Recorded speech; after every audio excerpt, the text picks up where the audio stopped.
So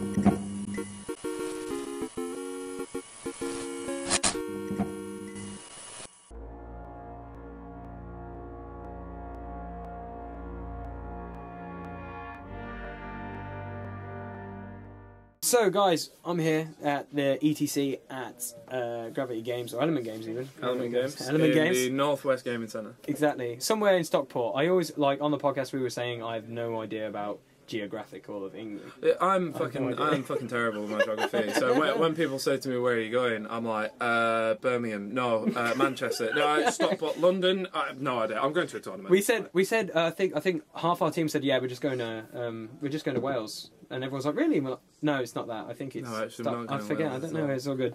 But no, we're here with Adam because we wanted to get an interview about the WTC, which is coming up really soon. Yep. I'll be over there interviewing stuff, and I just wanted to. Which is sick.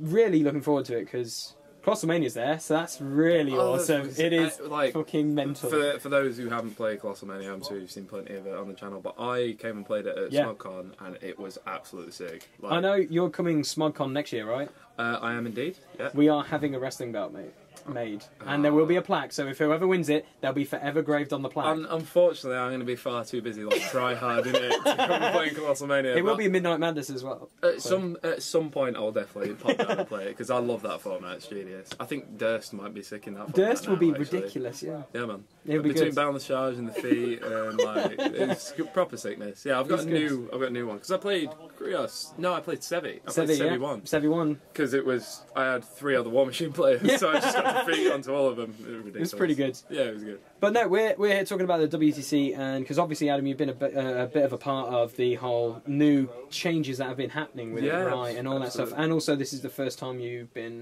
going to be playing for Team England. Yeah, really absolutely. Cool. It's like a year of firsts for me, really. It is. I'm playing on Team Roses this year, so first time attending the WTC and first time playing for the England WTC team. I've taken over from Jamie Perkins in the administrator role, so first year for me doing that. So yeah, a year of like firsts. Like, a lot of new stuff going on. It's pretty cool. So how's that been? You know, obviously Jamie with all the administrative part of it. How's that been?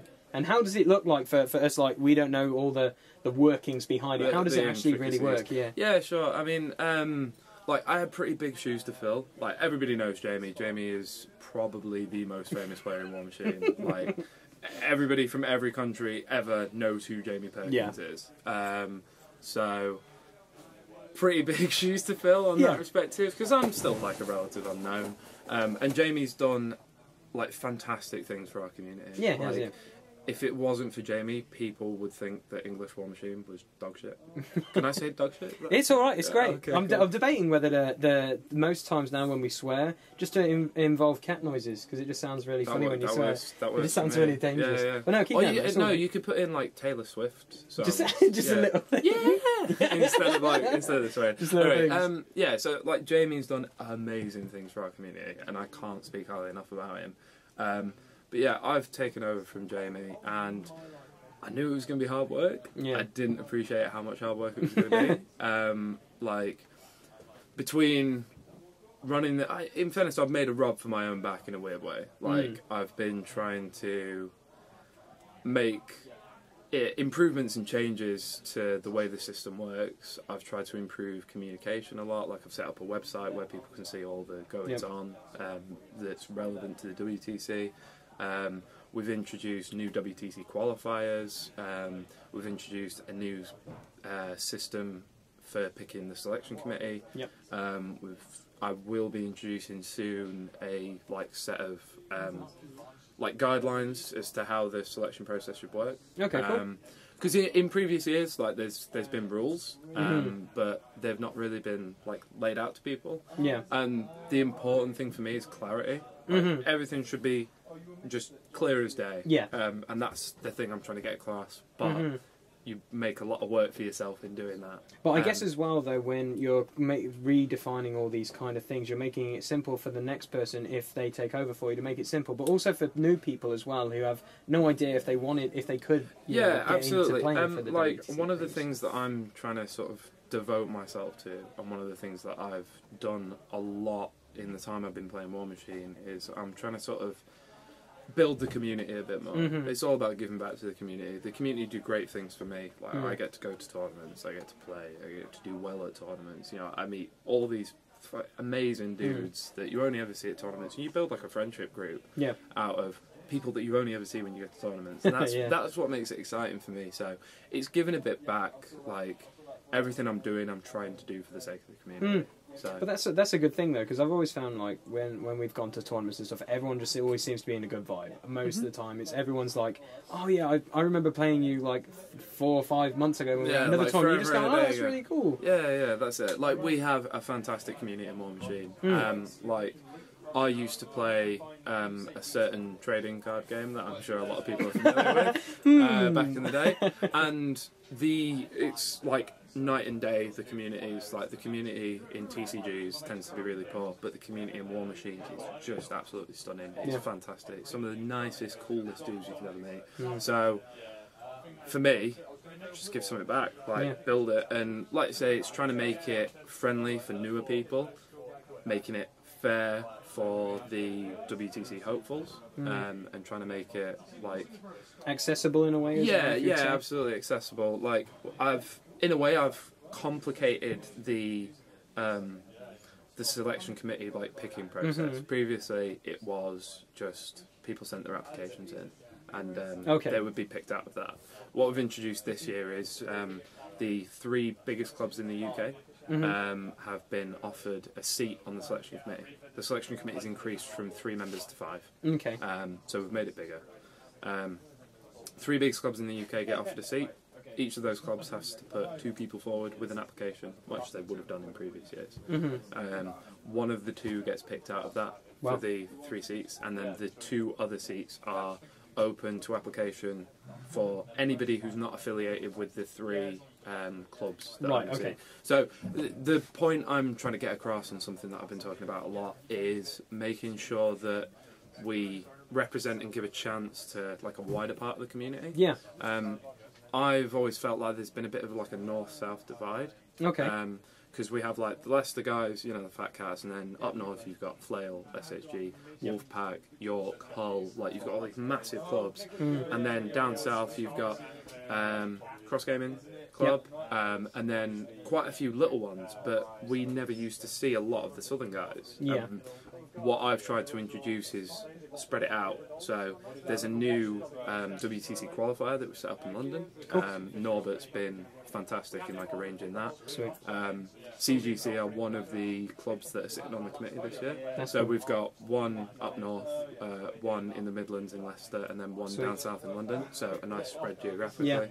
And yeah, just giving more opportunities to people to play, to be involved, and you know, to be a part of it, because it shouldn't be the same like 15 people every year that's involved. Like I want more people to get involved. I want to encourage people to grow as a club and to improve as a club and improve as players. Because I always thought when I saw about playing for England, if you think about it, it's like I always thought it's like you have to have a strong meta, and the normal guys you see there, you know, their metas are solid, like real competitive as well. Yeah. And like I think sometimes certain clubs won't have a strongish meta, so they like, oh, I think I'm the best player there, and then they'll go to a tournament and be like, oh man, I'm kind of crushed. I realise that. Yeah, I understand that. I think the problem with that is that in some clubs can develop an attitude where, and there's nothing wrong with it, but if they haven't got a strong meta to start with, they don't want to improve. So they develop kind of a casual play style, and that's fine if that's what you enjoy doing, then brilliant. But something that I'm trying to encourage is, if your meta is not fantastic now, and if you haven't got WTC quality players now, there's no reason why in a year's time you couldn't be at that level. You just have to work. Yeah, because you've done that, haven't you? Really, it's like in a year. Because I remember I met you at SmogCon, not last year, but the year before. I didn't go the year before. Oh, sorry, no. I remember I met you at SmogCon, but in a year, the whole transition of your game had completely changed. Yeah, like I got into the game just over 2 years ago. For my first year, I played 2 different factions, played kind of casually, was having fun with the game, went to a couple of tournaments, usually got extremely drunk at tournaments. Yeah, yes. Yeah, you remember this. I remember this too. Yeah, but everybody remembers this. I think if you go back and watch the Blood and Oil video from 2013, right, there's me stood next to a guy who's about to do a load of shots. Oh, it gets to Daryl with the paint. And I went, if you're not going to fucking do him, I will. Right? So if you go back and watch that video, you can see me doing that. But yeah, so I had a year of like sort of playing casually, chilling out, like enjoying, learning the game, enjoying the meta, enjoying the community, and then I put my head down, I put work into it, and in a year, I went from relative nobody, like, nobody really heard of me. They knew me as this loudmouth like idiot. I'm now ranked 5th in the UK, ranked best protectorate player in the UK, playing on the England team. I've had a podium finish at Masters. I've played in 3 Masters finals. Like I've had a really, really good year. But the most interesting thing is like, how have you transitioned that then? So what made you want to do it? But then also, what was the process in that? Because I'm curious for people out there who want to be, want to be competing to be competitive. I mean, like that. How was it? Was it like challenging? It was difficult. Like no one will lie, it was difficult. The biggest advice I can give to people is just put your head down and play games. And also try and find a faction that gels with you. My first faction was Kadar because I wanted to play big stompy robots. Yeah, mate. Turns out they haven't got big stompy robots. No, we haven't. No, it's kind of bad. They do now. They have Ruin now. Yeah, we have Ruin now. Great, but 2 years ago they had nothing really. So I moved out of those, and then I started playing Mercs because I was reading through War Room, as you do when you first start the game. I saw Gorton's card, I read his feat, and I was like, I have to play this faction. Sliding shit around, that sounds amazing. But when I'd mucked around with different factions, like I borrowed people's armies and like played a couple of games, and the faction that in my head always kind of suited me was Protectorate. Yeah. In previous games that I've played, I've always played like combo denial-esque things, so just what Protectorate does basically is combos and denial. So yeah, find a faction that gels with you, put your head down and just smash games out. Like I think up until after SmogCon weekend, I'd played more than 2 games a day. Wow. And that was it. Like in the first 2 months of the year, I'd played something silly like 110 games. Wow. And it was just smashing games out. Just keep smashing games. Go to as many tournaments as you can. I'm in quite a blessed situation where my missus supports my hobby, and I don't struggle to afford to come to tournaments and stuff like that. So I am in the blessed situation where if there's a tournament on, I can go. But that's the best experience that you're going to get, is going to big time events. Yeah. If you've got a strong meta, fantastic. Smash your head against that wall repeatedly. Like in my meta, we've got Dan Cunningham, Elliot Kimpton, Matt Gallagher, Chris Murdoch, Don Leadham, Chris Berry. Like these are all pretty hot shot players. You know, we've got a Masters winner. Dom came second at a Masters. Dan's playing for the WTC at Lions this year.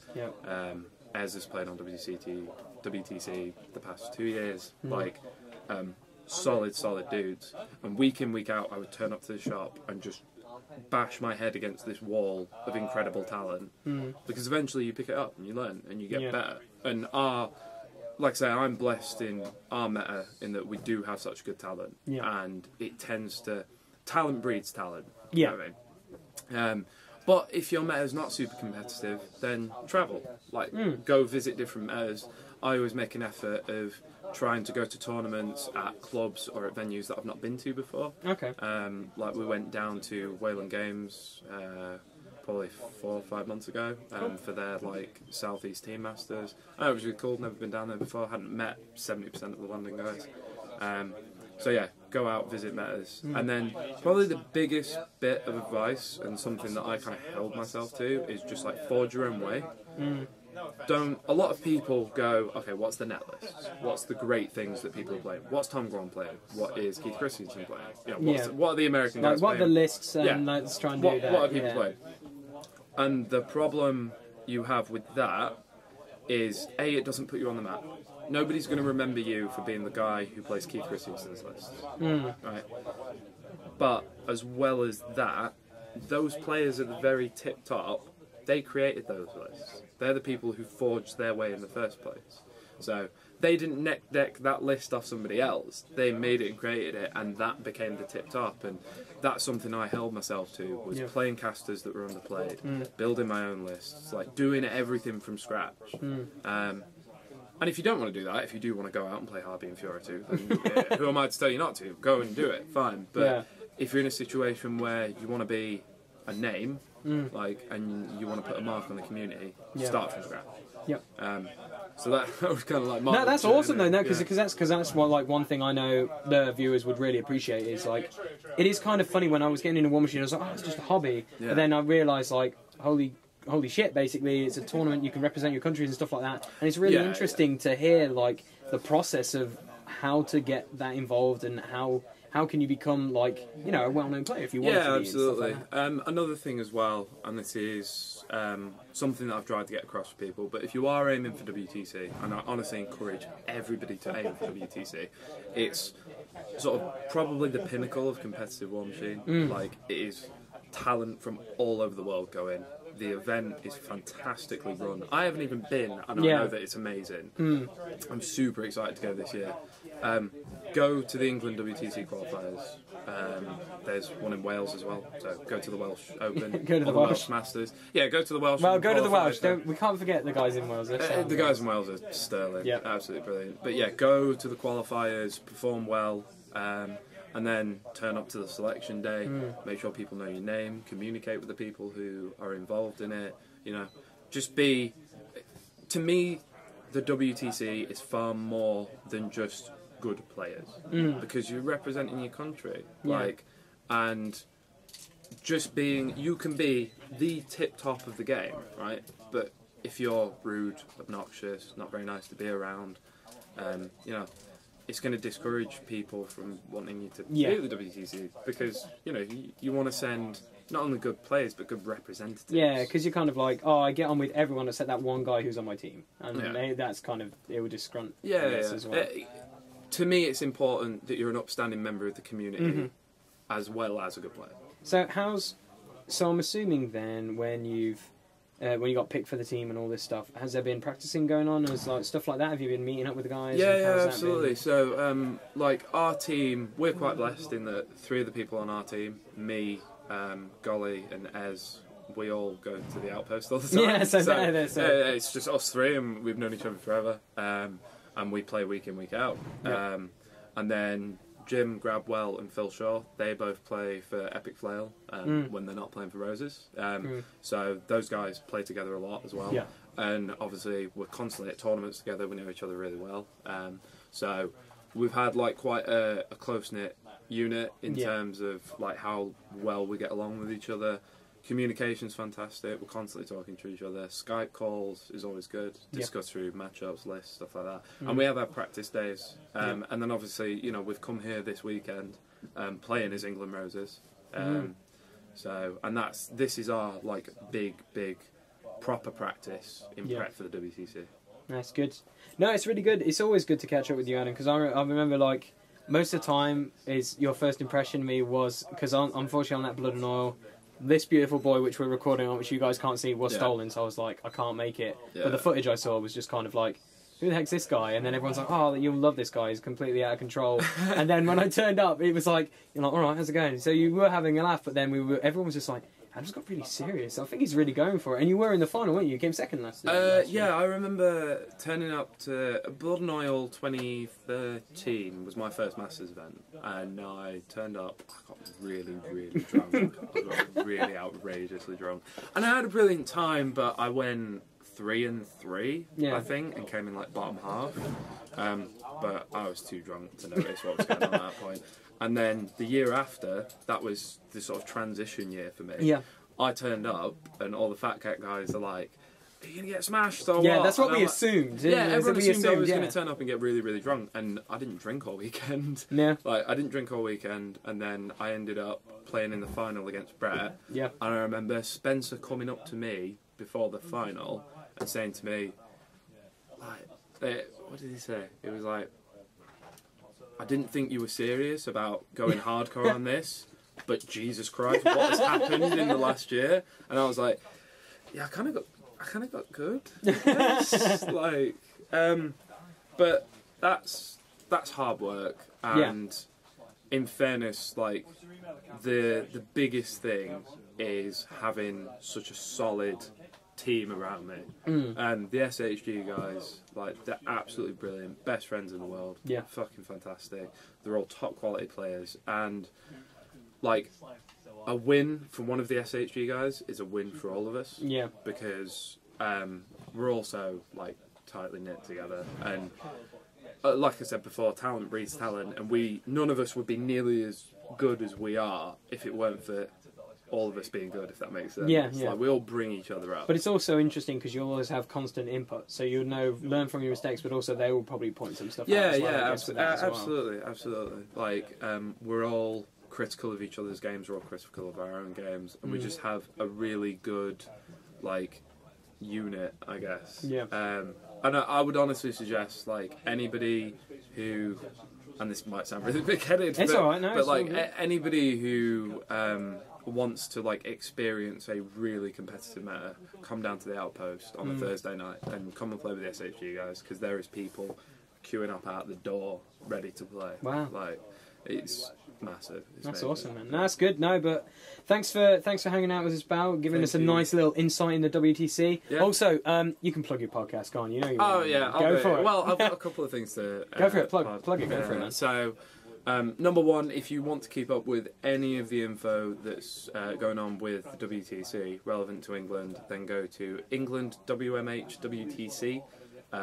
.wordpress.com. Well, whatever it will be. If you said it wrong, it will probably be appearing correct on the screen right now, because that's what most stuff goes wrong with me. I'm pretty sure it's a WordPress site. I'm nailed on saying it's a WordPress site. So go check that out there. On the side tabs, you have a list of your qualifying players plus your qualifying events. Cool. There will be a list of the rules and legislations once they go up. And then there's all sorts of posts about updates of what's going on, changes to the selection committee, changes to the selection process, like all stuff like that. So go on there, keep updated with it. And then me and my mate Dan Cunningham do a podcast about Protectorate Menoth. So if you want to hear the two best Protectorate players in the UK talk about Protectorate, go to creatorswrath.podbean.com and check that out. You can check out forum posts about it. And then if you want to hit me up on Twitter, I love talking to people about War Machine. It just makes me happy and excited. So go to Twitter @TheBetterBell. Come check me out on there. Just come and speak to me. Like, I love talking about War Machine, and I'm more than happy to talk to anybody about anything about it. So yeah, just come and bug me, and we'll speak. I love it. So, cheers, Adam. Thank you for having me on again. Always good. It's always fun. See you later, guys.